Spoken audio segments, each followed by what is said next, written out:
श्रीगुरुभ्यो नमः। हरिः ओम्।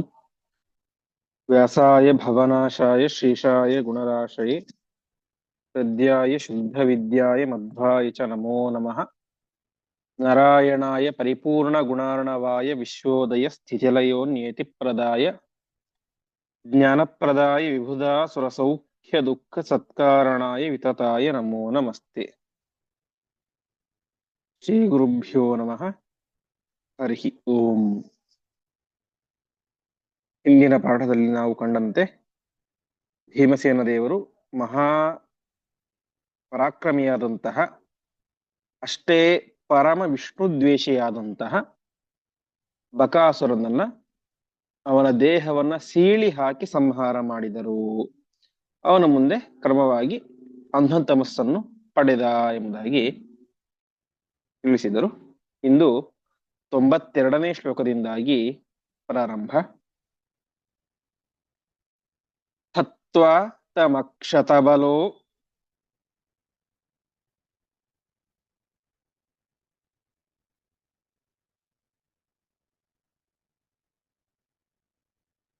ಜಗದಂತಕಂಸಃ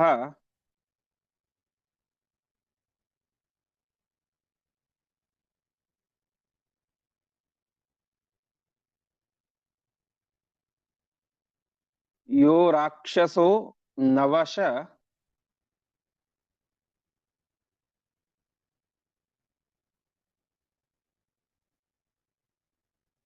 ಆಸ ಜರಾಸುತಸ್ಯ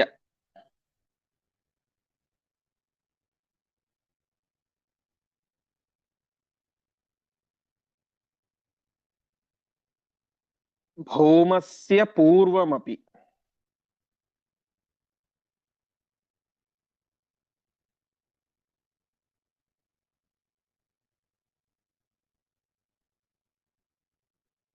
ನೋ ಭರತಸ್ಯ ರಾಜ್ಞೋ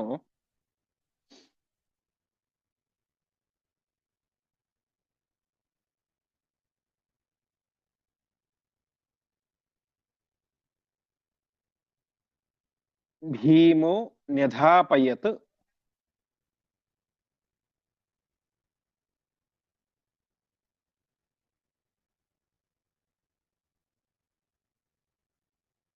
ಅಮುಷ್ಯ ಶರೀರಮಗ್ರೇ.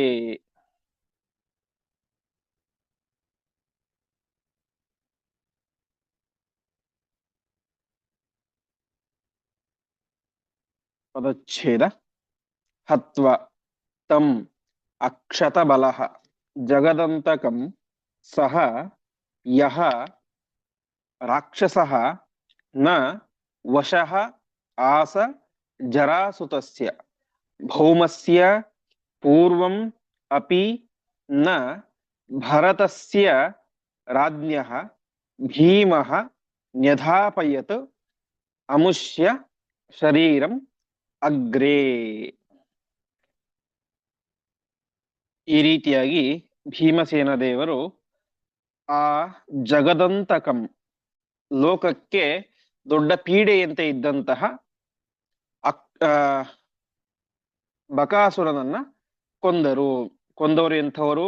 ಅಕ್ಷತ ಬಲಹ ಮಹಾಪರಾಕ್ರಮಶಾಲಿ, ಅಕ್ಷಯ ಪರಾಕ್ರಮಶಾಲಿಯಾದಂತಹ ಭೀಮಸೇನ ದೇವರು ಅವನನ್ನ ಕೊಂದರು. ಬಕಾಸುರ ಎಂಥವನು ಅಂತ ಹೇಳ್ತಾ ಇದ್ದಾರೆ. ಈ ರಾಕ್ಷಸ ಜರಾಸುತಸ್ಯ ವಶಃ ನ ಆಸ. ಜರಾಸಂಧ ನಾವು ಹಿಂದೆ ನೋಡಿದೆವು. ಅನೇಕ ಬಾರಿ ಕೃಷ್ಣನ ಮೇಲೆ ಯುದ್ಧಕ್ಕೆ ಅಂತ ಬಂದ. ಕೃಷ್ಣನ ಮೇಲೆ ಯುದ್ಧಕ್ಕೆ ಅಂತ ಬಂದಾಗ ಅವನ ಪರವಾಗಿ ಯುದ್ಧ ಮಾಡ್ಲಿಕ್ಕೆ ಅಂತ ಅನೇಕ ದುಷ್ಟರೆಲ್ಲರೂ ಕೂಡ ಬಂದ್ರು. ಈ ಕಂಸ ಸತ್ತು ಹೋಗಿದ್ದ, ಇವನು ಯಾವ ಏಕಲವ್ಯ ಬಂದ, ಮತ್ತೆ ಅನೇಕ ಶಲ್ಯ ಮುಂತಾದಂತ ಅನೇಕ ರಾಜರು ಬಂದ್ರು. ಹೀಗೆ ಅನೇಕ ದುಷ್ಟ ರಾಜರು ಮತ್ತು ಕೆಲವೊಬ್ಬರು ಸಾತ್ವಿಕ ರಾಜರು ಎಲ್ಲರೂ ಕೂಡ ಜರಾಸಂಧನ ಪಕ್ಷದಲ್ಲಿ ಇದ್ದರು, ಪಾರ್ಟಿಯಲ್ಲಿ ಇದ್ದರು. ಆದರೆ ಯಾವತ್ತೂ ಕೂಡ ಬಕಾಸುರ ಮಾತ್ರ ಜರಾಸಂಧನ ವಶವಾಗಲಿಲ್ಲ ಅಂತೆ. ಅಷ್ಟು ಪರಾಕ್ರಮಶಾಲಿ, ಜರಾಸಂಧನಿಗೂ ಅವನು ಮಣಿಯಲಿಲ್ಲ. ಅಷ್ಟು ಮಾತ್ರ ಅಲ್ಲ, ಭೌಮಸ್ಯ, ಭೌಮ ಅಂದ್ರೆ ಭೂಮಿಯ ಮಗ, ನರಕಾಸುರನ ಪಕ್ಷದಲ್ಲೂ ಕೂಡ ಅನೇಕ ರಾಜರಿದ್ದರು, ಮೈಂದ ವಿವಿಧರೆಲ್ಲರೂ ಕೂಡ ಇದ್ದರು. ಆದರೆ ಈ ಬಕಾಸುರ ಮಾತ್ರ ಯಾವತ್ತೂ ನರಕಾಸುರನ ವಶವಾಗಲಿಲ್ಲ. ಅಷ್ಟು ಮಾತ್ರ ಅಲ್ಲ, ಭರತಸ್ಯ ರಾಜ್ಞ, ರಾಜನಾದಂತ ಭರತ ರಾಜ. ಇಲ್ಲಿ ವ್ಯಾಖ್ಯಾನಕಾರರ ಎರಡು ಅಭಿಪ್ರಾಯ ಇದೆ. ಕೆಲವು ವ್ಯಾಖ್ಯಾನಕಾರರ ಅಭಿಪ್ರಾಯದ ಪ್ರಕಾರ ಭರತ ಅಂತಂದ್ರೆ ರಾಮದೇವರ ತಮ್ಮನಾದಂತ ಭರತ. ಇನ್ನು ಕೆಲವರ ಪ್ರಕಾರ ದುಷ್ಯಂತ ಮತ್ತು ಆ ಶಕುಂತಲೆಯರ ಮಗನಾದಂತ ಭರತ. ಹೀಗೆ ಒಟ್ಟಿನಲ್ಲಿ ಭರತನ ವಶವೂ ಆಗಲಿಲ್ಲ. ಅಂದ್ರೆ ಈ ಬಕಾಸುರ ಅಷ್ಟು ಪರಾಕ್ರಮಶಾಲಿಯಾಗಿದ್ದ. ಜರಾಸಂಧನ ವಶಕ್ಕೂ ಇವನು ಹೋಗ್ಲಿಲ್ಲ, ಅವನ ಪಾರ್ಟಿಯನ್ನು ಸೇರ್ಲಿಲ್ಲ, ನರಕಾಸುರನಿಗೂ ಇವನನ್ನು ಸೋಲಿಸ್ಲಿಕ್ಕಾಗ್ಲಿಲ್ಲ, ಭರತನಿಗೂ ಆಗಲಿಲ್ಲ. ಅಂತಹ ಮಹಾಪರಾಕ್ರಮಶಾಲಿ. ಯಾಕೆ ಅಂತ ಹಿಂದೆ ನಾವು ಕೇಳಿದಂತೆ ರುದ್ರದೇವರ ವರದಿಂದಾಗಿ ಅವಧ್ಯ ಮತ್ತು ಅಜೇಯನಾಗಿದ್ದ. ಹಾಗಾಗಿ ಸುಮಾರು 4 ಕೋಟಿ ವರ್ಷಗಳಿಂದಾಗಿ ಹಾಗೆಯೇ ಇದ್ದ. ಅಂತಹ ಜರಾಸಂಧನಿಗೆ, ನರಕಾಸುರನಿಗೆ, ಭರತನಿಗೂ ಮಣಿಯದೇ ಇದ್ದಂತಹ ಅಂತಹ ಒಬ್ಬ ರಾಕ್ಷಸನನ್ನ ಭೀಮಸೇನ ದೇವರು, ಅಕ್ಷತ ಬಲರಾದಂತಹ ಭೀಮಸೇನ ದೇವರು ಅವನನ್ನ ಸಂಹಾರ ಮಾಡಿ ಏನ್ ಮಾಡಿದರು, ಅವನ ಶರೀರವನ್ನ ಅಗ್ರೇ ನ್ಯಧಾಪಯತ್, ಊರ ಮುಂದಿನ ಅಗಸೆ ಬಾಗಲಿಗೆ ಅವನ ಶರೀರವನ್ನ ಇಟ್ಟರು, ಕಟ್ಟಿದರು ಎಂಬ ತಿಳಿಸ್ತಾ ಇದ್ದಾರೆ. ಒಟ್ಟಿನಲ್ಲಿ ಭೀಮಸೇನ ದೇವರು ನರಕಾಸುರ, ಜರಾಸಂಧ, ಭರತ ಮುಂತಾದಂಥವರಿಗೂ ಮಣಿಯದೇ ಇದ್ದಂತಹ ಮಹಾಪರಾಕ್ರಮಶಾಲಿ, ಮಹಾದುಷ್ಟನಾದಂತಹ ಬಕಾಸುರದ ಸಂಹಾರವನ್ನ ಮಾಡಿದರು. ಆ ಮೂಲಕ ರುದ್ರದೇವರ ವರವನ್ನು ಮೀರಿ ಸಂಹಾರ ಮಾಡಿ ತಾವು ರುದ್ರದೇವರಿಗಿಂತಲೂ ಉತ್ತಮರು ಎಂಬುದನ್ನ ಜಗತ್ತಿಗೆ ತಿಳಿಸಿದರು. ಮುಂದೆ ದ್ವಾರ್ಯೈವ ತತ್ ಪ್ರತಿನಿಧಾಯ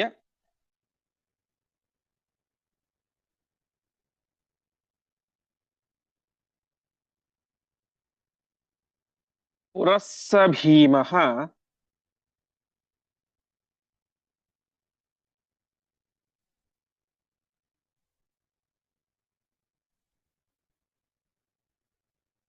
ಸ್ನಾತ್ವಾ ಜಗಾಮ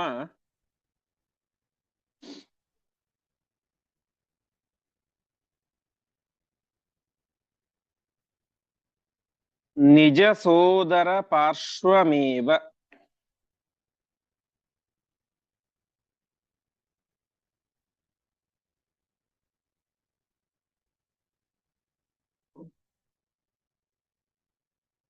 ಶ್ರುತ್ವಾಸ್ಯ ಕರ್ಮ ಪರಮಂ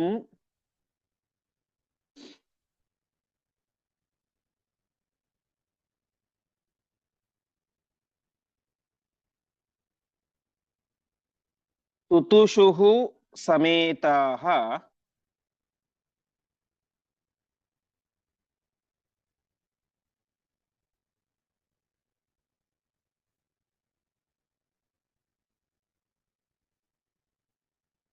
ಮಾತ್ರಾ ಚ ತೇ ತದನು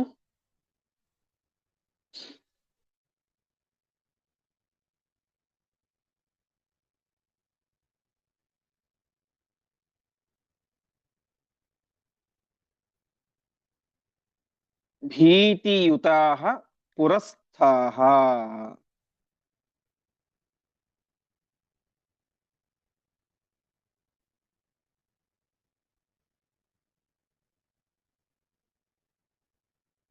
ಪದಚ್ಛೇದ.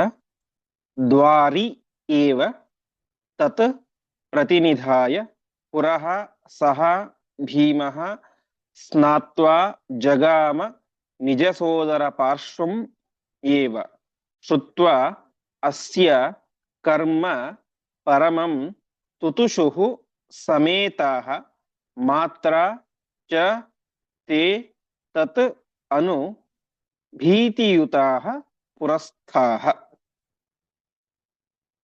ಭೀಮಸೇನ ಅವನ ಶರೀರವನ್ನ, ಬಕನ ಶರೀರವನ್ನ ದ್ವಾರಿ ಏವ, ದ್ವಾರದಲ್ಲಿ ಅರ್ಥಾತ್ ಊರ ಹೆಬ್ಬಾಗಿಲಿನ ಹತ್ತಿರ ಇಟ್ಟು, ಪ್ರತಿನಿಧಾಯ ಇಟ್ಟು ತಾನೇ ಮಾಡಿದ ಸ್ನಾನವನ್ನು ಮಾಡಿ, ಶವಸ್ಪರ್ಶ ಆಗಿದೆ, ಹಾಗಾಗಿ ತಾನು ಸ್ನಾನ ಮಾಡಿ ಶುದ್ಧನಾಗಿ ನಿಜ ಸೋದರ ಪಾರ್ಶ್ವಂ, ತನ್ನ ಸೋದರರ ಹತ್ತಿರ, ತಾಯಿಯ ಹತ್ತಿರ ಜಗಾವ ಹೋದ. ಹೀಗೆ ಶವವನ್ನು ಅಲ್ಲೇ ಇಟ್ಟು ತಾನು ಸ್ನಾನ ಮಾಡಿ ತನ್ನ ಮನೆಗೆ ಹೋಗ್ತಾ ಇದ್ದಾನೆ. ಅವನ ಪರಮಂ ಕರ್ಮ ಅತ್ಯಂತ ಶ್ರೇಷ್ಠವಾದಂತಹ ಕಾರ್ಯ. 3-4 ಕೋಟಿ ವರ್ಷಗಳಿಂದಾಗಿ ಜಗತ್ತಿಗೆ ಕಂಟಕಪ್ರಾಯನಾದಂತಹ ಆ ಬಕಾಸುರನ ಸಂಹಾರ ಮಾಡಿದ್ದನ್ನ ಅದು ಸಾಮಾನ್ಯ ಕಾರ್ಯ ಅಲ್ಲ. ಪರಮಂ ಕರ್ಮ, ಶ್ರೇಷ್ಠ ಕರ್ಮ, ಭಗವತ್ ಪ್ರೀತಿಕರವಾದಂತಹ ಕರ್ಮ. ಅಂತಹ ಕರ್ಮವನ್ನ ಶ್ರುತ್ವ ಕೇಳಿ ಮಾತ್ರ ಸಮೇತ ತಾಯಿಯಿಂದ ಕೂಡಿದಂತಹ ಅವರೆಲ್ಲರೂ, ಅರ್ಥಾತ್ ಕುಂತಿ ಮತ್ತು ಎಲ್ಲ ಮಕ್ಕಳು ಕೂಡ ಎಲ್ಲರೂ ತುತುಷು ತುಂಬಾ ಸಂತೋಷ ಪಟ್ಟರು. ಹೀಗೆ ಭೀಮ ಮನೆಗೆ ಬಂದು ತಾನು ಮಾಡಿದಂತಹ ಶ್ರೇಷ್ಠ ಕರ್ಮವನ್ನ ಎಲ್ಲರಿಗೂ ತಿಳಿಸಿದ. ತಾಯಿ ಮತ್ತು ಅಣ್ಣ ತಮ್ಮಂದಿರೆಲ್ಲರೂ ಕೂಡ ಭಾರಿ ಸಂತೋಷವನ್ನ ಪಡ್ತಾ ಇದ್ದಾರೆ. ಆದರೆ ತದನು ಅನಂತರ ಪುರಸ್ತಾಹ ಭೀತಿಯುತಾಹ, ಪಟ್ಟಣದ ಜನರಿಗೆ ಭಾರಿ ಹೆದರಿಕೆ ಆಯಿತು ಎಂಬುದಾಗಿ ತಿಳಿಸ್ತಾ ಇದ್ದಾರೆ. ತಾಯಿಗೆ ಅಣ್ಣಂದಿರಿಗೆ ಭಾರಿ ಸಂತೋಷ ಆಯಿತು, ಪಟ್ಟಣದ ವಾಸಿಗಳಿಗೆ ಹೆದರಿಕೆ ಆಯಿತು ಅಂತ. ಯಾಕೆ ಹೆದರಿಕೆ ಆಯಿತು ಅಂತ ಮುಂದಿನ ಶ್ಲೋಕದಲ್ಲಿ ತಿಳಿಸ್ತಾ ಇದ್ದಾರೆ. ದೃಷ್ಟ್ವೈವ ರಾಕ್ಷಸ ಶರೀರಂ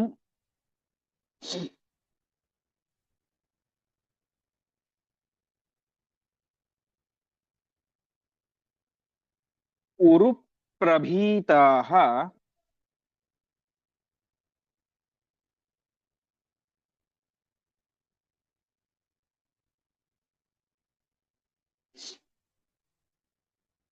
ಜ್ಞಾತ್ವೈವ ಹೇತುಭಿರಥ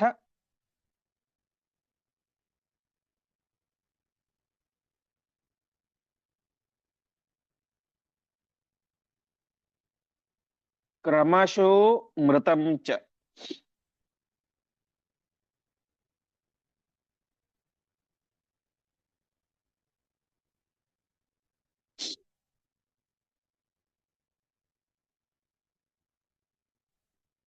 ವಿಪ್ರಸ್ಯ ತಸ್ಯ ವಚನಾದಪಿ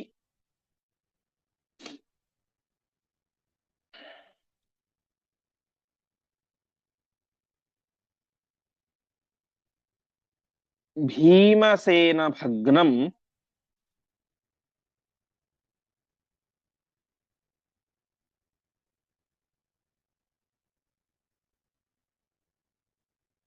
ನಿಶಮ್ಯ ಪರಮಂ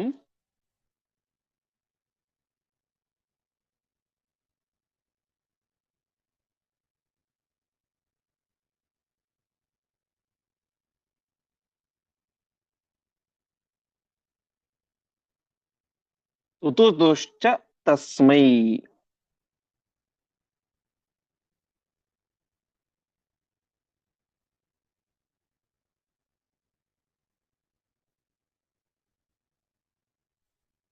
ಪದಚ್ಛೇದ. ದೃಷ್ಟ್ವಾ ಏವ ರಾಕ್ಷಸ ಶರೀರಂ ಉರು ಪ್ರಭೀತಾಃ ಜ್ಞಾತ್ವಾ ಏವ ಹೇತುಭಿಃ ಅಥ ಕ್ರಮಶಃ ಮೃತಂ ಚ. ವಿಪ್ರಸ್ಯ ತಸ್ಯ ವಚನಾತ್ ಅಪಿ ಭೀಮಸೇನ ಭಗ್ನಂ ನಿಶಮ್ಯ ಪರಮಂ ತುತುಷುಃ ಚ ತಸ್ಮೈ. ಬೆಳಿಗ್ಗೆ ಮರುದಿವಸ ಹುಟ್ಟಿದಲ್ಲಿ ಆ ಶರೀರವನ್ನು ನೋಡ್ತಾರೆ. ಪಟ್ಟಣದ ಜನರು ಊರ ಹೆಬ್ಬಾಗಿಲಿಗೆ ತಾವು ಇಷ್ಟು ವರ್ಷಗಳಿಂದಾಗಿ ಹೆದರಿ ಬದುಕ್ತಾ ಇದ್ದಂತಹ ಬಕಾಸುರನ ಶವ ನೇತಾಡ್ತಾ ಇದೆ. ಆ ಉರು ರಾಕ್ಷಸ ಶರೀರ, ಉರು ಅಂದ್ರೆ ದೊಡ್ಡ ದೊಡ್ಡ ರಾಕ್ಷಸ ಶರೀರವನ್ನು ಕಂಡು ಎಲ್ಲರೂ ಹೆದರಿ ಬಿಡ್ತಾರೆ ಅಂತ. ಅಷ್ಟು ಭಯಾನಕವಾದಂತಹ ಶರೀರ. ಆಮೇಲೆ ಅವರಿಗೆ ನಂಬಲಿಕ್ಕೆ ಸಾಧ್ಯ ಆಗ್ತಾ ಇಲ್ಲ. ಯಾರೋ ಒಬ್ಬ ಭೀಮಸೇನ ಬಂದು 3-4 ಕೋಟಿ ವರ್ಷಗಳಿಂದಾಗಿ ಜಗತ್ತನ್ನೇ ಕಾಡ್ತಾ ಇರುವಂತಹ ಇವನನ್ನ ಕೊಲ್ಲಿಕ್ ಸಾಧ್ಯನಾ, ಬಕಾಸುರನನ್ನ? ಹಾಗಾಗಿ ಅವರಿಗೆ ಹೆದರಿಕೆ ಆಯ್ತು ಅಂತೆ. ಮೊದಲನೇದಾಗಿ ರಾಕ್ಷಸನ ಶರೀರ ನೋಡಿ ಹೆದರಿಕೆ ಆಯಿತು. ಇನ್ನೊಂದು, ಅವನು ಸತ್ತಿದ್ದಾನೋ ಇಲ್ವೋ, ಏನೋ ಸ್ವಲ್ಪ ಮೂರ್ಛೆಗಿಚ್ಚೆ ಹೋಗಿರ್ಬೋದು, ಸಾಯ್ಲಿಕ್ಕೆ ಸಾಧ್ಯ ಇಲ್ಲ ಅನ್ನುವಂತ ಹೆದರಿಕೆ ಕೂಡ ಇತ್ತು ಅಂತೆ. ಹಾಗಾಗಿ ಅವರೇನ್ ಮಾಡ್ತಾ ಇದ್ದಾರೆ, ಹೇತುಬಿಹಿ ಪರೀಕ್ಷೆಗಳನ್ನ ಮಾಡ್ತಾ ಇದ್ದಾರೆ ಅಂತೆ. ಕೆಲವರು ಹೋಗಿ ಆ ಶರೀರವನ್ನು ಮುಟ್ಟೋದು, ಕೆಲವರು ಕಲ್ಲು ತಗೊಂಡು ಒಗೆಯೋದು, ಕಲ್ಲು ತಗೊಂಡು ಒಗೆದು ನೋಡಿದಾಗ ಅವನಿಗೆ ಎಚ್ಚರ ಆಗೋದಿಲ್ಲ. ಹೀಗೆ ಕ್ರಮವಾಗಿ ಟೆಸ್ಟ್ ಮಾಡಿ ಮಾಡಿ ಮಾಡಿ ಗೊತ್ತಾಗುತ್ತೆ ಅಂತೆ ಅವರಿಗೆ.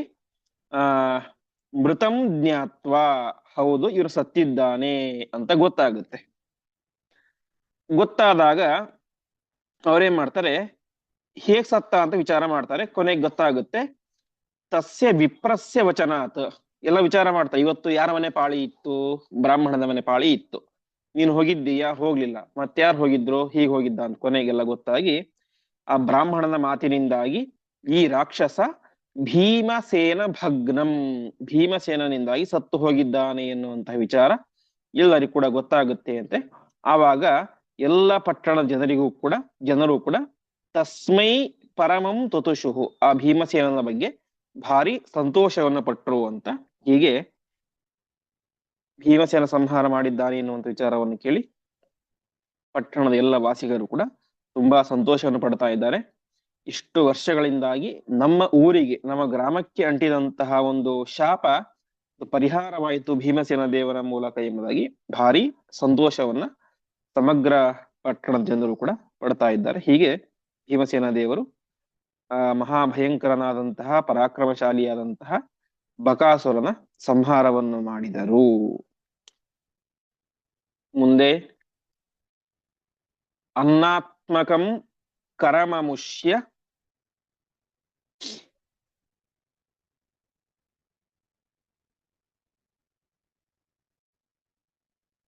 ಚ ಸಂಪ್ರಚಕ್ರುಹು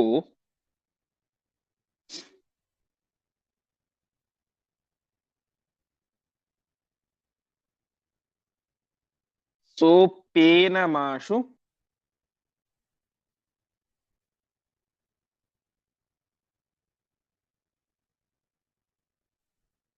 ನರಸಿಂಹವಪುರ್ಧರಸ್ಯ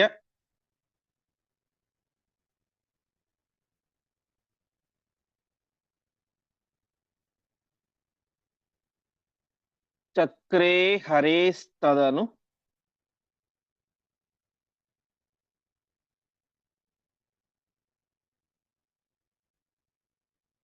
ಸತ್ಯವತೀ ಸುತಸ್ಯ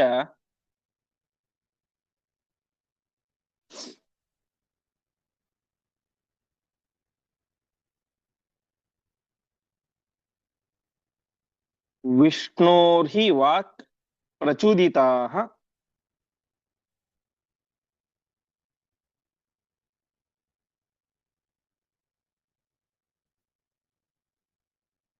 ಪ್ರಯಯುಸ್ತತಶ್ಚ.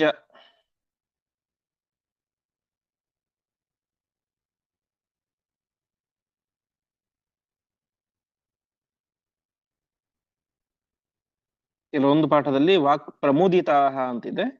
ವಾದಿರಾಜರ ಮತ್ತು ವೇದಾಂಗ ತೀರ್ಥರ ವ್ಯಾಖ್ಯಾನದ ಪ್ರಕಾರ ವಾಕ್ ಪ್ರಚೋದಿತಾಹ ಅಂತ. ಒಂದೇ ನಿಮಿಷ. ಪದಚ್ಛೇದ. ಅನ್ನಾತ್ಮಕಂ ಕರಂ ಅಮುಷ್ಯ ಚ ಸಂಪ್ರಚಕ್ರುಹು ಸಹ ಅಪಿ ಏನಂ ಆಶು ನರಸಿಂಹವಪುರ್ಧರಸ್ಯ ಚಕ್ರೇ ಹರೇಃ ತದನು ಸತ್ಯವತೀ ಸುತಸ್ಯ ವಿಷ್ಣೋಃ ಹಿ ವಾಕ್ ಪ್ರಚೋದಿತಾಃ ಪ್ರಯಯುಃ ತತಃ ಚ. ಆ ಎಲ್ಲ ಪಟ್ಟಣದ ವಾಸಿಗಳಿಗೆ ಭಾರಿ ಸಂತೋಷ ಆಯಿತು ಅಂತೆ. ಸಂತೋಷ ಆಗಿ ಅವರು ಅವತ್ತಿಂದ ಏನ್ ಮಾಡಿದ್ರು, ನಾವು ಇಷ್ಟು ದಿವಸ ಹೇಗಿದ್ರು ಕೂಡ ಅವನಿಗೆ ಅನ್ನವನ್ನ ಕೊಡ್ತಾ ಇದ್ವಿ, ಇನ್ನು ಮುಂದೆ ಆ ಅನ್ನವನ್ನ ಕರದ ರೂಪದಲ್ಲಿ, ಟ್ಯಾಕ್ಸ್ ರೂಪದಲ್ಲಿ, ಅಂದ್ರೆ ನಮಗೆ ಇಷ್ಟು ದೊಡ್ಡ ನೀನು ಸಹಾಯವನ್ನು ಮಾಡಿದ್ದೀಯ, ಹಾಗಾಗಿ ನಿನಗೆ ಕಪ್ಪದ ರೂಪದಲ್ಲಿ ನಾವೇನ್ ಮಾಡ್ತೇವೆ, ಇನ್ನು ಮುಂದೆ ಅನ್ನವನ್ನ ಸಮರ್ಪಣೆ ಮಾಡ್ತೇವೆ ಅಂತ ಪ್ರತಿಯೊಬ್ಬರು ಕೂಡ ಆ ಭೀಮಸೇನ ದೇವರಿಗೆ ಕರವನ್ನ ಅನ್ನದ ರೂಪದಲ್ಲಿ ಸಂಪ್ರಚಕ್ರು ಸಮರ್ಪಣೆ ಮಾಡಿದರು. ಆ ಭೀಮಸೇನ ದೇವರಾದರೂ ಕೂಡ ಏನಂ ಆ ಎಲ್ಲ ಒಂದು ಆಹಾರವನ್ನ ನರಸಿಂಹ ವಪುರ್ಧರಸ್ಯ ಹರೇಹೆ, ನರಸಿಂಹ ರೂಪಿಯಾದಂತಹ ಪರಮಾತ್ಮನಿಗೆ ಅದನ್ನ ಸಮರ್ಪಣೆ ಮಾಡಿದರು ಅಂತೆ. ಕೆಲವು ವ್ಯಾಖ್ಯಾನಕಾರರ ಅಭಿಪ್ರಾಯದ ಪ್ರಕಾರ ಆ ಊರಿನಲ್ಲಿ ಒಂದು ನರಸಿಂಹದೇವರ ದೇವಾಲಯ ಇತ್ತು, ಅಲ್ಲಿಗೆ ಅದನ್ನ ಸಮರ್ಪಣೆ ಮಾಡಿದರು ಎಂಬುದಾಗಿ ತಿಳಿಸ್ತಾ ಇದ್ದಾರೆ. ಇಷ್ಟೆಲ್ಲ ಆಯ್ತು, ಕೆಲವು ದಿವಸಗಳ ಕಾಲ ಅಲ್ಲೇ ವಾಸವಾಗಿದ್ರು. ತದನು ಅದಾದ ಮೇಲೆ ಸತ್ಯವತಿ ಸುತಸ್ಯ ವಿಷ್ಣೋಹೋ, ಸತ್ಯವತಿ ಮಗನಾದಂತಹ ಪರಮಾತ್ಮನ ಅರ್ಥಾತ್ ವೇದವ್ಯಾಸ ದೇವರ ವಾಕ್ ಪ್ರಚೋದಿತಾಹ, ಮಾತಿನಿಂದ ಪ್ರಚೋದಿತರಾಗಿ ತತಃ ಪ್ರಯಯುಹು, ಅಲ್ಲಿಂದ ಮುಂದೆ ನಡೆದರು ಅಂತ. ಹೀಗೆ ಪಟ್ಟಣದ ಎಲ್ಲ ಜನರು ಕೂಡ ಬಕಾಸುರನ ವಧೆಯಿಂದಾಗಿ ಸಂತಸಪಟ್ಟು ಆ ಅನ್ನವನ್ನ ಭಕ್ಷ್ಯ ಭೋಜ್ಯಾದಿಗಳನ್ನ ಮುಂದೆ ಭೀಮಸೇನ ದೇವರಿಗೆ ಕಪ್ಪದ ರೂಪದಲ್ಲಿ ಸಮರ್ಪಣೆ ಮಾಡ್ತಾ ಇದ್ರು. ಭೀಮಸೇನ ದೇವರು ಅದನ್ನು ಪರಮಾತ್ಮನಿಗೆ, ನರಸಿಂಹ ರೂಪಿಯಾದಂತಹ ಪರಮಾತ್ಮನಿಗೆ ಸಮರ್ಪಿಸಿದರು. ಸ್ವಲ್ಪ ದಿವಸ ಆದ ಮೇಲೆ ವೇದವ್ಯಾಸ ರೂಪಿಯಾದಂತಹ ಪರಮಾತ್ಮ ಅಲ್ಲಿಗೆ ಬಂದು, ನೀವು ಇನ್ನು ಇಲ್ಲಿ ಇರುವುದು ಬೇಡ, ಮುಂದೆ ನಡೆಯಿರಿ ಎಂಬುದಾಗಿ ಹೇಳಿದಾಗ ಪಾಂಡವರು ಏಕಚಕ್ರ ನಗರದಿಂದಾಗಿ ತಮ್ಮ ಪ್ರಯಾಣವನ್ನ ಮುಂದುವರೆಸಿದರು. ಹೀಗೆ ಇಲ್ಲಿಗೆ ಪಾಂಡವರ ಜೀವನದಲ್ಲಿನ ಒಂದು ಭಾಗ ಮುಗಿಯಿತು. ಅರ್ಥಾತ್ ಅವರು 6 ತಿಂಗಳುಗಳ ಕಾಲ ವಾರಣಾವತದಲ್ಲಿ ಇದ್ದರು, ಹಸ್ತಿನಾವತಿಯಿಂದಾಗಿ ಹೊರಗಡೆ ಇದ್ದರು. ಇನ್ನಾರು ಸುಮಾರು 5-6 ತಿಂಗಳುಗಳ ಕಾಲ ಏಕಚಕ್ರ ನಗರದಲ್ಲಿ ಅಜ್ಞಾತವಾಸದಲ್ಲಿ ಇದ್ದರು. ಅಲ್ಲಿ ಅವರಿಗೆ ಪಾಂಡವರು ಅಂತ ಯಾರಿಗೂ ಕೂಡ ಗೊತ್ತಿರಲಿಲ್ಲ. ಹೀಗೆ ಸುಮಾರು 1 ವರ್ಷಗಳ ಕಾಲ ಹಸ್ತಿನಾವತಿಯಿಂದಾಗಿ ಅವರೆಲ್ಲರೂ ಕೂಡ ದೂರ ಇದ್ದರು. ಮುಂದೆ ಮತ್ತೆ ಏನಾಯಿತು, ಏಕಚಕ್ರ ನಗರದಿಂದಾಗಿ ಎಲ್ಲಿಗೆ ಹೊರಟರು ಎಂಬುದಾಗಿ ತಿಳಿಸ್ತಾ ಇದ್ದಾರೆ. ಉತ್ಪತ್ತಿ ಪೂರ್ವಕ ಕಥಾಂ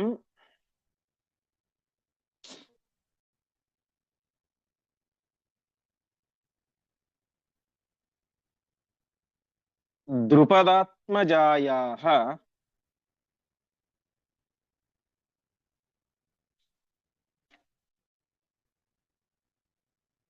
ವ್ಯಾಸೋ ಹ್ಯನೂಚ್ಯ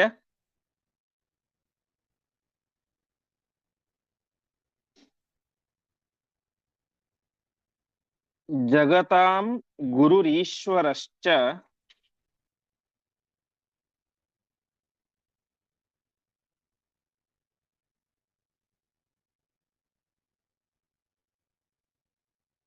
ಯಾತೇತ್ಯಚೋದಯತ್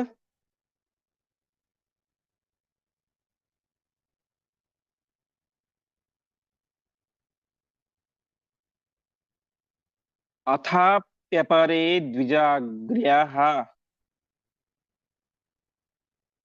ಅಥಾಪ್ಯಪರೇ ದ್ವಿಜಾಗ್ರ್ಯಾಃ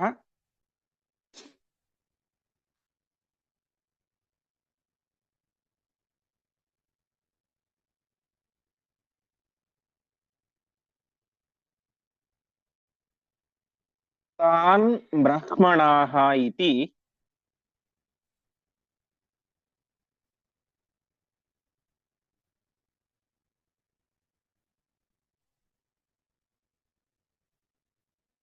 ಭುಜಿರ್ಭವಿತೇತಿ ಚೋಚುಃ.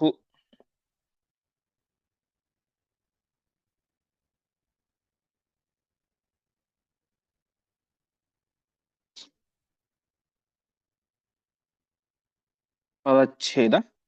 ಉತ್ಪತ್ತಿ ಪೂರ್ವಕ ಕಥಾಂ ದ್ರುಪದಾತ್ಮಜಾಯಾಃ ವ್ಯಾಸಃ ಹಿ ಅನೂಚ್ಯ ಜಗತಾಂ ಗುರುಃ ಈಶ್ವರಃ ಚ ಯಾತಃ ಯಾತ ಇತಿ ಅಚೋದಯತ್ ಅಥ ಅಪಿ ಅಪರೇ ದ್ವಿಜಾಗ್ರ್ಯಾಃ ತಾನ್ ಬ್ರಾಹ್ಮಣಾಃ ಇತಿ ಭುಜಿಃ ಭವಿತಾ ಇತಿ ಚ ಊಚುಃ. ಜಗತಾಂ ಗುರುಃ, ಇಡೀ ಜಗತ್ತಿಗೆ ಗುರುವಾದಂತಹ, ಅಷ್ಟು ಮಾತ್ರ ಅಲ್ಲ ಈಶ್ವರ, ಒಡೆಯನೂ ಆದಂತಹ, ಅಂದ್ರೆ ವೇದವ್ಯಾಸ ದೇವರು ಇಡೀ ಜಗತ್ತಿಗೆ ಗುರುಗಳಾಗಿದ್ದಾರೆ, ಇಡೀ ಜಗತ್ತಿಗೆ ಒಡೆಯರೂ ಆಗಿದ್ದಾರೆ. ಅಂತಹ ವ್ಯಾಸ, ವೇದವ್ಯಾಸ ದೇವರು ಆ ಪಾಂಡವರಿಗೆ ದ್ರುಪದಾತ್ಮಜಾಯಾಃ, ದ್ರುಪದನ ಮಗಳಾದಂತಹ ದ್ರೌಪದಿಯ ಉತ್ಪತ್ತಿ ಪೂರ್ವಕ ಕಥಾಂ, ಅವಳ ಹುಟ್ಟಿನಿಂದ ಪ್ರಾರಂಭ ಮಾಡಿ ಎಲ್ಲ ಕಥೆಯನ್ನು, ದ್ರೌಪದಿಯ ಎಲ್ಲ ಕಥೆಯನ್ನು ಕೂಡ ಅನೂಚ್ಯ ಅವರಿಗೆ ತಿಳಿಸ್ತಾ ಇದ್ದಾರೆ. ಪಾಂಡವರು, ವೇದವ್ಯಾಸ ದೇವರು ಪಾಂಡವರಿಗೆ ದ್ರೌಪದಿಯ ಪೂರ್ತಿಯಾದಂತಹ ವೃತ್ತಾಂತವನ್ನ ತಿಳಿಸಿದರು. ತಿಳಿಸಿ ಅವರು ಹೇಳ್ತಾ ಇದ್ದಾರೆ, ನೀವು ಅಲ್ಲಿ ಸ್ವಯಂವರ ಆಗ್ತಾ ಇದೆ, ದ್ರೌಪದಿಯ ಸ್ವಯಂವರ ಆಗ್ತಾ ಇದೆ, ನೀವು ಅಲ್ಲಿಗೆ ಯಾತ ಹೋಗಿರಿ ಎಂಬುದಾಗಿ ತಿಳಿಸಿದರು. ಆ ಸಂದರ್ಭದಲ್ಲಿ ಪಾಂಡವರು ಹೊರಡ್ತಾ ಇದ್ದಾರೆ. ಆವಾಗ ಅಪರೇ ದ್ವಿಜಾಗ್ರ್ಯ, ಬೇರೆ ಬೇರೆ ಬ್ರಾಹ್ಮಣ ಉತ್ತಮರು ಕೂಡ ಅಲ್ಲಿ ಹೋಗ್ತಾ ಇದ್ರು ಆ ಸಂದರ್ಭದಲ್ಲಿ. ಆವಾಗ ಆ ದ್ವಿಜಾಗ್ರ್ಯ ಬ್ರಾಹ್ಮಣರು ಏನನ್ಕೊಂಡ್ರು, ಈ ಪಾಂಡವರು ಇನ್ನೂ ಬ್ರಾಹ್ಮಣ ವೇಷದಲ್ಲಿಯೇ ಇದ್ದಾರೆ, ಹಾಗಾಗಿ ಆ ಬ್ರಾಹ್ಮಣರು, ಬ್ರಾಹ್ಮಣ ಶ್ರೇಷ್ಠರು ಈ ಪಾಂಡವರನ್ನ ಬ್ರಾಹ್ಮಣ ಇತಿ, ಇವರು ಕೂಡ ಬ್ರಾಹ್ಮಣರೇ ಅಂತ ತಿಳಿದುಕೊಂಡು ಏನ್ ಮಾಡಿದ್ರು, ನಾವು ಹೋಗ್ತಾ ಇದ್ದೇವೆ ಸ್ವಯಂವರಕ್ಕೆ, ನೀವು ಬನ್ನಿ, ಅಲ್ಲಿ ಏನಾಗುತ್ತೆ, ಭುಜಿಹಿ ಭವಿತ, ಒಳ್ಳೆ ಊಟ ಸಿಗುತ್ತೆ, ನಾವೆಲ್ಲರೂ ಕೂಡ ಹೋಗೋಣ ಎಂಬುದಾಗಿ ತಿಳಿಸಿದರಂತೆ. ಹೀಗೆ ಆ ಬ್ರಾಹ್ಮಣರೊಟ್ಟಿಗೆ ಈ ಬ್ರಾಹ್ಮಣ ವೇಷದಲ್ಲಿ ಇದ್ದಂತಹ ಪಾಂಡವರು ಕೂಡ ಹೋಗ್ತಾ ಇದ್ದಾರೆ. ಅಂದ್ರೆ ವೇದವ್ಯಾಸ ದೇವರ ಉದ್ದೇಶ ಏನು, ನೀವು ಅಲ್ಲಿ ಹೋಗಿ ಸ್ವಯಂವರದಲ್ಲಿ ಆ ಭಾಗವಹಿಸಿ ಎಂಬುದಾಗಿ ಹೇಳಿದರು. ಈ ಬ್ರಾಹ್ಮಣರು, ಉಳಿದ ಯಾರು ಪಾಂಡವರ ಜೊತೆಗೆ ಹೊರಟಲ್ಲ ಬ್ರಾಹ್ಮಣರು, ಅವರು ನಮ್ಗೇನು ಊಟ ಸಿಗುತ್ತೆ ಅಂತ ಹೋಗ್ತಾ ಇದ್ರು. ಇವರು ಕೂಡ ನೀವು ಕೂಡ ಬ್ರಾಹ್ಮಣರಿದ್ದೆ, ಅಲ್ಲಿ ಹೋಗೋಣ ಬನ್ನಿ, ಊಟ ಸಿಗುತ್ತೆ, ದೃಪದ ಒಳ್ಳೆ ಅನ್ನದಾನ ಮಾಡ್ತಾನೆ ಅಂತ ಕರೆದುಕೊಂಡು ಹೋದ್ರು. ಒಟ್ಟಿನಲ್ಲಿ ಪಾಂಡವರು ಏಕಚಕ್ರ ನಗರದಿಂದಾಗಿ ವೇದವ್ಯಾಸ ದೇವರ ಮಾತಿನಂತೆ ದ್ರೌಪದಿಯ ಸ್ವಯಂವರಕ್ಕೆ ಪಾಂಚಾಲ ನಗರಕ್ಕೆ ಹೋದರು. ಮುಂದೆ ಪೂರ್ವಂ ಹಿ ಪಾರ್ಷತ ಇಮಾನ್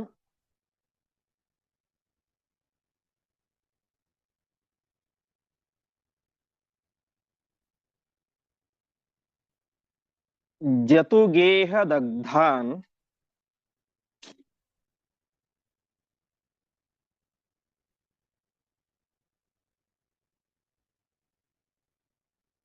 ಶ್ರುತ್ವಾತಿ ದುಃಖಿತ ಮನಾಹ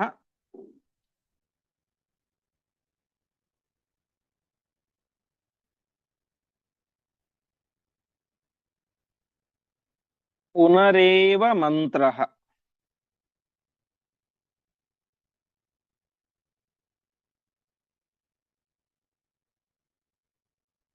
ಯಾಜೋಪಯಾಜ ಮುಖ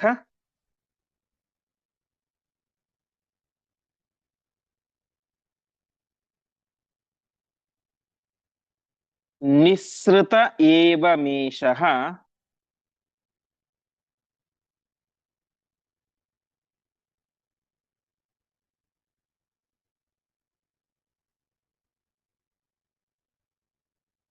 ನಾಸತ್ಯತಾರ್ಹ ಇತಿ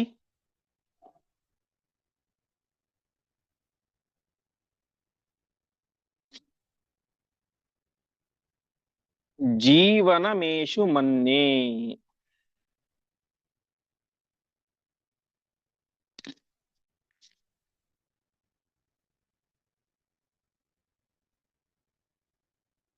ತದಚ್ಛೇದ ಪೂರ್ವಂ ಹಿ ಪಾರ್ಶ್ವತಃ ಇಮಾನ್ ಜತುಗೇಹ ದಗ್ಧಾನ್ ಶ್ರುತ್ವಾ ಅತಿ ದುಃಖಿತ ಮನಾಃ ಪುನಃ ಏವ ಮಂತ್ರಃ ಯಾಜೋಪಯಾಜ ಮುಖ ನಿಸೃತಃ ಏವಂ ಏಷಃ ನ ಅಸತ್ಯತಾರ್ಹಃ ಇತಿ ಜೀವನಂ ಯೇಷು ಮೇನೆ. ಅಲ್ಲೇನಾಗಿತ್ತು, ಆ ದೃಪದ ದ್ರೌಪದಿ ಸ್ವಯಂವರವನ್ನು ಏರ್ಪಾಟ್ ಮಾಡಿದ್ದ. ಮೊದಲಿಗೆ ಏನಾಗಿತ್ತು, ಮೊದಲು ಜತುಗೇಹ ದಗ್ಧ, ಜತುಗೇಹ ಅಂದ್ರೆ ಅರಗಿನ ಮನೆಯಲ್ಲಿ ದಗ್ಧ ಸುಟ್ಟು ಹೋಗಿದ್ದಾರೆ ಇಮಾನ್ ಪಾಂಡವರು. ಅಂದ್ರೆ ಪಾಂಡವರು ಸುಟ್ಟು ಹೋದಂತಹ ವಿಚಾರ ಎಲ್ಲ ಕಡೆ ಗೊತ್ತಾಗ್ಬಿಟ್ಟಿತ್ತು. ಅದು ದೃಪದನ ಕಿವಿ ಕೂಡ ಬಿದ್ದು ಬಿಟ್ಟಿತ್ತು. ಪಾಂಡವರು ಅರಗಿನ ಮನೆಯಲ್ಲಿ ಸುಟ್ಟು ಸತ್ತು ಹೋದರು ಎನ್ನುವಂತ ವಿಚಾರವನ್ನ ಕೇಳಿ ಅತಿ ದುಃಖಿತ ಮನಃ, ಭಾರಿ ದುಃಖ ಆಗ್ಬಿಡ್ತು ಅಂತೆ. ಯಾಕೆಂದ್ರೆ ಅವನ ಉದ್ದೇಶ ಏನು, ದೃಪದ ದ್ರೌಪದಿಯನ್ನ ಪಡೆದಿದ್ದೇನೆ ಅರ್ಜುನ ಮದುವೆ ಆಗಬೇಕು ಅಂತ. ಅರ್ಜುನನಂತಹ ಮಹಾಪರಾಕ್ರಮಶಾಲಿ, ಅವನಷ್ಟು ಸಾತ್ವಿಕ, ನನ್ನ ಮಗಳನ್ನು ಮದುವೆ ಆಗಬೇಕು ಅಂತ ಹೋಮ ಮಾಡಿಸಿ ಮಕ್ಕಳನ್ನು ಪಡೆದುಕೊಂಡ, ದ್ರೌಪದಿಯನ್ನು ಪಡೆದುಕೊಂಡ. ಅಂತಹ ದ್ರೌಪದಿಯನ್ನು ಮದುವೆಯಾಗುವಂತಹ ಅರ್ಜುನನೇ ಸತ್ತು ಹೋಗಿಬಿಟ್ಟ, ಪಾಂಡವರು ಸತ್ತು ಹೋದ್ರು, ಸಾತ್ವಿಕರು ಅಂತ ಭಾರಿ ದುಃಖ ಪಟ್ಟು ಬಿಟ್ಟ. ಮತ್ತೆ ವಿಚಾರ ಮಾಡಿದ, ಇಲ್ಲ ಇಲ್ಲ, ಹಾಗಾಗಿ ಸಾಧ್ಯವೇ ಇಲ್ಲ ಅಂತ. ಅವನ ವಿಚಾರ ನೋಡಿ, ಯಾಕೆ ಯಾಜೋಪಯಾಜ ಮುಖ ನಿಸೃತಃ ಮಂತ್ರ. ಅವನ ಪುರೋಹಿತರು ಯಾರು, ಹಿಂದೆ ನಾವು ನೋಡಿದಂತೆ ಯಾಜ ಮತ್ತು ಉಪಯಾಜ ಅಂತ. ಆ ಯಾಜೋಪಯಾಜನ ಮುಖದಿಂದ ನಿಸೃತವಾದಂತಹ, ಹೊರಗಡೆ ಬಂದಂತಹ ಮಂತ್ರ ಅದು ಯಾವತ್ತೂ ಕೂಡ ನ ಅಸತ್ಯತಾರ್ಹ, ಅಸತ್ಯವಾಗಲಿಕ್ಕೆ ಸಾಧ್ಯವೇ ಇಲ್ಲ, ಸುಳ್ಳಾಗ್ಲಿಕ್ಕೆ ಸಾಧ್ಯವೇ ಇಲ್ಲ. ಅವರು ಮಂತ್ರದ ಮೂಲಕ ಹೇಳಿದ್ದಾರೆ, ದ್ರೋಣನನ್ನು ಕೊಲ್ಲುವಂತಹ ಮಗ ಬರ್ತಾನೆ, ಅರ್ಜುನನನ್ನು ಮದುವೆಯಾಗುವಂತಹ ಮಗಳು ಬರ್ತಾಳೆ. ಹಾಗಾಗಿ ಯಾಜೋಪಯಾಜರು ಪರಮ ಸಾತ್ವಿಕರಾದಂತಹ ಉತ್ತಮ ಮಂತ್ರಜ್ಞರಾದಂತಹ ಬ್ರಾಹ್ಮಣರು. ನಾವು ಹಿಂದೆ ನೋಡಿದಂತೆ ಎಲ್ಲಿಯವರೆಗೆ ಅವರ ಮಂತ್ರದ ಸಾಮರ್ಥ್ಯ ಅಂತಂದ್ರೆ, ಹೆಣ್ಣಿನ ಅಪೇಕ್ಷೆ ಇಲ್ಲದೇನೆ, ಹೆಂಡತಿಯ ಅಪೇಕ್ಷೆಯೇ ಇಲ್ಲದೇನೆ ಆ ಹವಿಸ್ಸನ್ನ ಯಜ್ಞ ಕೊಂಡಕ್ಕೇನೆ ಹಾಕುವ ಮೂಲಕ ಆ ರಾಜನ ಹೆಂಡತಿಯನ್ನು ಧಿಕ್ಕಾರ ಮಾಡಿ ಯಜ್ಞಕುಂಡದ ಮೂಲಕವೇನೆ ಮಕ್ಕಳನ್ನ ಕೊಟ್ಟಂತಹ ಶ್ರೇಷ್ಠ ವಿಪ್ರರು, ಅಷ್ಟು ಮಂತ್ರಶಕ್ತಿ ಇರುವಂಥವರು. ಹಾಗಾಗಿ ಅವರು ಹೇಳಿದ್ದಾರೆ, ನಿನ್ನ ಮಗಳನ್ನ ಅರ್ಜುನನೇ ವರಿಸುತ್ತಾನೆ ಅಂತ. ಹಾಗಾಗಿ ಯಾಜೋಪಯಾಜರ ಮುಖದಿಂದಾಗಿ ಬಂದಂತಹ ಮಂತ್ರ ಸುಳ್ಳಾಗ್ಲಿಕ್ಕೆ ಸರ್ವಥಾ ಸಾಧ್ಯ ಇಲ್ಲ ಎಂಬುದಾಗಿ ಮತ್ತೆ ವಿಚಾರ ಮಾಡಿ ಅವನೇ ಮಾಡ್ತಾನೆ, ಯೇಷು ಜೀವನಂ ಏನೇ. ಯೇಷು ಅಂದ್ರೆ ಇವರು ಪಾಂಡವರು, ಜೀವನಂ ಬದುಕೇ ಇದ್ದಾರೆ ಅಂತ ಮೇನೆ ತಿಳಿದುಕೊಂಡ. ಹೀಗೆ ಪ್ರಾರಂಭದಲ್ಲಿ ತಕ್ಷಣ ಸುದ್ದಿ ಕೇಳಿದಾಗ ದುಃಖ ಆಗೋದು ಸಹಜ. ಮತ್ತೆ ವಿಚಾರ ಮಾಡ್ತಾನೆ, ಇಲ್ಲ, ಪಾಂಡವರು ಸಾಯಲಿಕ್ಕೆ ಸರ್ವಥಾ ಸಾಧ್ಯ ಇಲ್ಲ ಎಂಬುದಾಗಿ. ಪಾಂಡವರೆಲ್ಲರೂ ಕೂಡ ಬದುಕೇ ಇದ್ದಾರೆ, ನನ್ನ ಮಗಳನ್ನು ವಿವಾಹವಾಗುವಂತಹ ಅರ್ಜುನ ಬದುಕಿಯೇ ಇದ್ದಾನೆ ಎಂಬುದಾಗಿ ತೀರ್ಮಾನ ಮಾಡಿಕೊಂಡ. ಮುಂದೆ ಯತ್ರ ಕ್ವಚಿತ್ ಪ್ರತಿವಸಂತಿ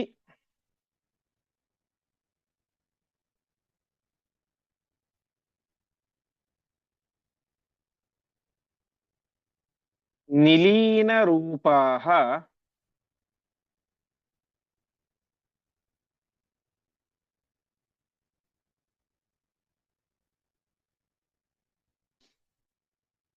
ಪಾರ್ಥಾಹ ಇತಿ ಸ್ಮ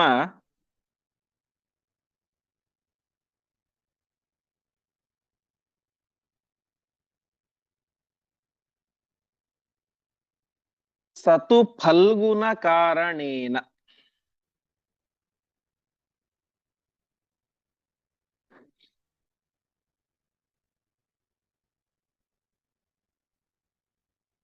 ಚಕ್ರೇ ಸ್ವಯಂವರ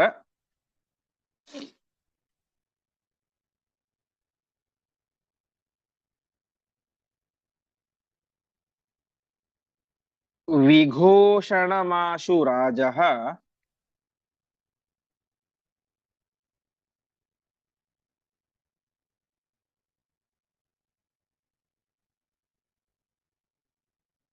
ತ್ವನ್ಯೈರಧಾರ್ಯ ಧನುಃ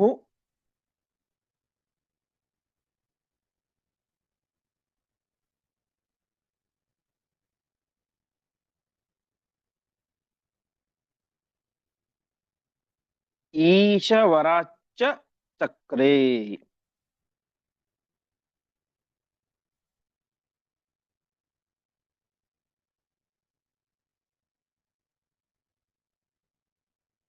ಪದಚ್ಛೇದ.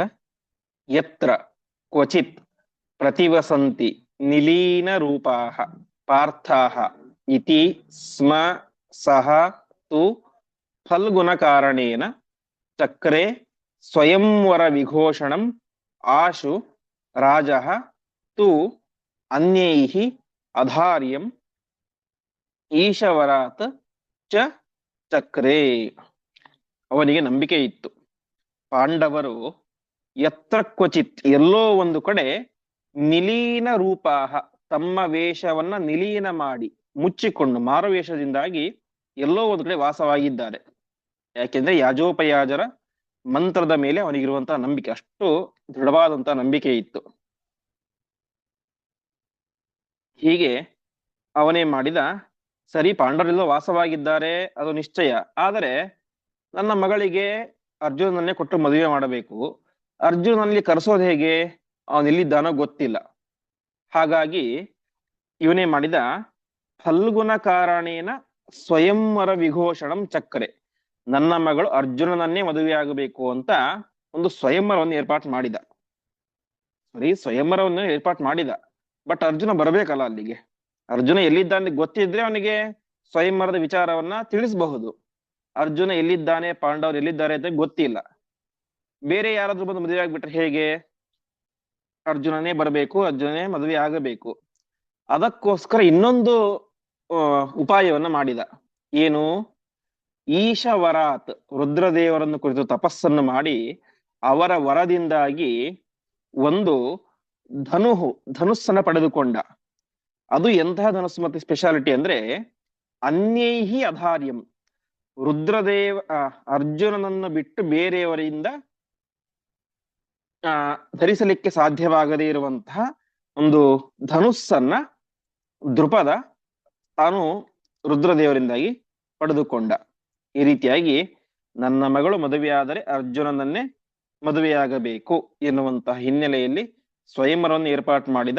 ಅಷ್ಟು ಮಾತ್ರ ಅಲ್ಲ, ಆ ಸ್ವಯಂವರದಲ್ಲಿ ತಾನು ರುದ್ರದೇವರಿಂದಾಗಿ ಅರ್ಜುನನನ್ನು ಬಿಟ್ಟು ಬೇರೆ ಯಾರಿಗೂ ಕೂಡ ಎದೆ ಏರಿಸಲಿಕ್ಕೆ ಸಾಧ್ಯವಾಗದೇ ಇರುವಂತಹ ಒಂದು ಬಿಲ್ಲನ್ನ ಪಡೆದುಕೊಂಡ. ಈ ರೀತಿಯಾಗಿ ಅಲ್ಲಿ ಸ್ವಯಂವರ ಏರ್ಪಾಟಾಗಿತ್ತು, ಆದರೆ ದ್ರುಪದರ ಮನಸ್ಸಿನಲ್ಲಿ ನಿಶ್ಚಯವಾಗಿತ್ತು, ಅರ್ಜುನನೇ ನನ್ನ ಮಗಳನ್ನು ಪಡಿಬೇಕು ಎನ್ನುವಂತ ಹಿನ್ನೆಲೆಯಲ್ಲಿ ಇಷ್ಟೆಲ್ಲಾ ಒಂದು ಏರ್ಪಾಟುಗಳನ್ನ ಅವನು ಕೂಡ ಮಾಡಿಕೊಂಡಿದ್ದ ಎಂಬುದಾಗಿ ಆಚಾರ್ಯರು ತಿಳಿಸ್ತಾ ಇದ್ದಾರೆ. ಮತ್ತೆ ಮುಂದೆ ದ್ರೌಪದಿಯ ಸ್ವಯಂವರ ಯಾವ ರೀತಿ ನಡೆಯಿತು, ಅದಕ್ಕಿಂತ ಮುಂಚೆ ಸತ್ರಾಜಿತ ರಾಜನ ಸಂಹಾರ ಎಂಬುದು ಆಗುತ್ತೆ. ಆ ಎಲ್ಲ ವಿಚಾರಗಳನ್ನು ಕೂಡ ನಾವು ಮತ್ತೆ ಮುಂದಿನ ಪಾಠದಲ್ಲಿ ನೋಡೋಣ ಎಂಬುದಾಗಿ ಹೇಳ್ತಾ ಇಂದಿನ ಪಾಠವನ್ನ ಶ್ರೀಕೃಷ್ಣಾರ್ಪಣಮಸ್ತು.